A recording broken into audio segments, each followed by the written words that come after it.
సకల దేవతా స్వరూపుడు శ్రీ షిరిడి సాయినాథ్ మహారాజ్ గారి పాదాల విందాలకు శిరస్సు వంచి నమస్కరించుకుంటూ ఆ పెనుగాలి కొట్టుకుపోకుండా బయట ఉన్నటువంటి శ్యామ, లోపల ఉన్నటువంటి భీమ మసీదు స్తంభాలను చేతులతో వాటేసి కావలించుకుంటూ బాబా బాబా కాపాడు బాబా అంటూ ఎలుగెత్తి ఆక్రందించారు. తళతళ మెరుపులు, పెడపెడార్భాటాలతో, ఉరుములు, గర్జనతో బీభత్సంగా కుండపోతగా వర్షం కురవసాగింది.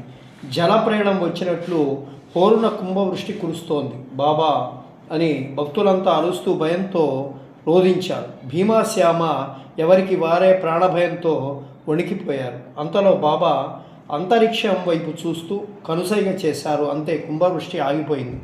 ప్రభంజనం శాంతించింది. మేఘాలు మాయమై భగభగలాడుతూ మధ్యాహ్న సూర్యుడు దర్శనమిచ్చాడు. బ్రతికిపోయాం బాబు అనుకున్నారు భీమాశ్యామ.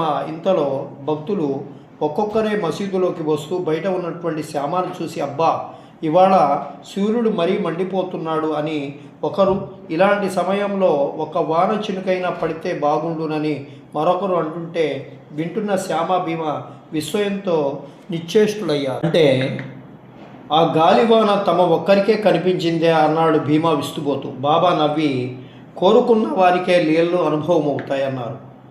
ఊరంతా ఏమీ జరగకుండా ప్రశాంతంగా ఉంటే లీల చూడాలని తాపత్రయపడ్డందుకు పై ప్రాణాలు పోయినంత పనైంది కదా అనుకున్నాడు శ్యామ. ఇదే భగవంతుడి లీల, ఉన్నది లేనట్టు, లేనది ఉన్నట్టు, ఇదే దైవలీల అన్నారు బాబా. షిరిడిలో తొలిసారి వేప చెట్టు కింద 16 ఏళ్ల బాలుడిగా కనిపించాడు.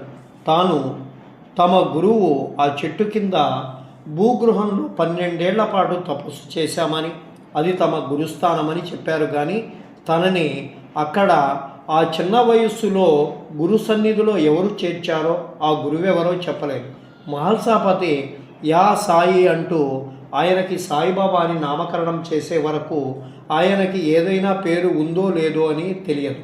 బాబా జన్మస్థలం ఏదో, ఎప్పుడు జన్మించారో, ఆయన తల్లిదండ్రులు ఎవరో, ఎవరిన్ని విధాలుగా ప్రశ్నించినా ఆ వివరాలు మాత్రం బాబా వారు చెప్పలేరు. ఒకసారి బాబా తమ వాడంటూ హిందూ ముస్లింలు తగాదా పడుతుంటే శ్యామ ఆ వివాదాన్ని బాబా దగ్గరికి చేర్చి, ఇప్పుడైనా నిజం చెప్పవచ్చు కదా, నీది ఏ కులం, ఏ మతం అని చెప్పి అడుగుతాడు. అప్పుడు బాబా మందహాసం చేసి, అందరికీ జీవనాధారుడైనటువంటి సూర్యుడిది ఏ కులమో అది నా కులం, జీవుల శారీరక మానసిక ఆరోగ్య స్థితిగతులకి కారణమైనటువంటి చంద్రుడిది ఏ మతమో అది నా మతం, జీవులందరినీ సహనంతో భరించే భూదేవి, జీవులకి జవసత్వాలనిచ్చే నీరు, ప్రాణాధారమైనటువంటి వాయువు, స్థితిగతులకి కారణమైన అగ్ని, మానసిక ఒత్తిడులకి కారణమైనటువంటి ఆకాశం అనే ఈ పంచభూతాలు ఏ మతమో, అవి ఏ కులమో, వీటికి స్పష్టకర్త అయినటువంటి ఆ భగవంతుడి కులమో అదే నా కులం, అదే నా మతం. సూర్య చంద్రాదులకి, పంచభూతాలకి, సమస్త జీవకోటికి తండ్రి ఆ భగవంతుడు. అతడే జీవులందరికీ యజమాని.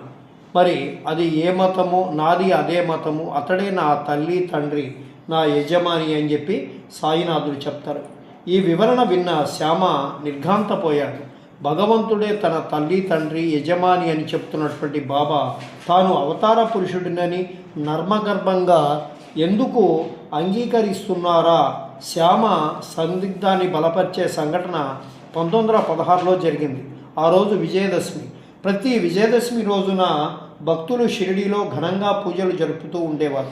మసీదుని పూలమాలలతో అందంగా అలంకరించి బాబాని దేవీ అవతారంగా భావించి పూజలు చేసి సాయంత్రం పూట ఊరేగింపుగా వెళ్ళి సీమోల్లంఘనం చేసి వస్తుండేవాడు. విజయదశమి రోజునే పాండవులు ససైన్యంగా కౌరవులను తరిమికొట్టి ఉత్తర గోగ్రహణంలోని ఘన విజయం సాధించారు.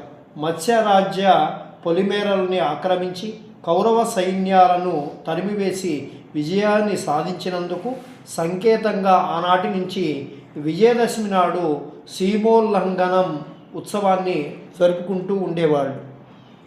షిరిడి భక్తులు ఘనంగా సీమోల్లంఘనం చేసి వచ్చి మసీదు మెట్లెక్కుతుండగా బాబా ఒక్కసారిగా దేఖో చూడండి అని అరిచాడు బిగ్గరగా. ఎక్కడి వాళ్ళు అక్కడ టక్కున ఆగిపోయారు. బాబా ఉగ్ర రూపంతో ఊగిపోతూ తన కఫ్నీ లంగోటీలను చించి దునిలో ఆ గుడ్డ పీలికలను విసిరివేశాడు. దునిలో బగ్గున మంట లేచింది. ఆ జ్వాలల భగభగ వెలుల్లో దిగంబరుడ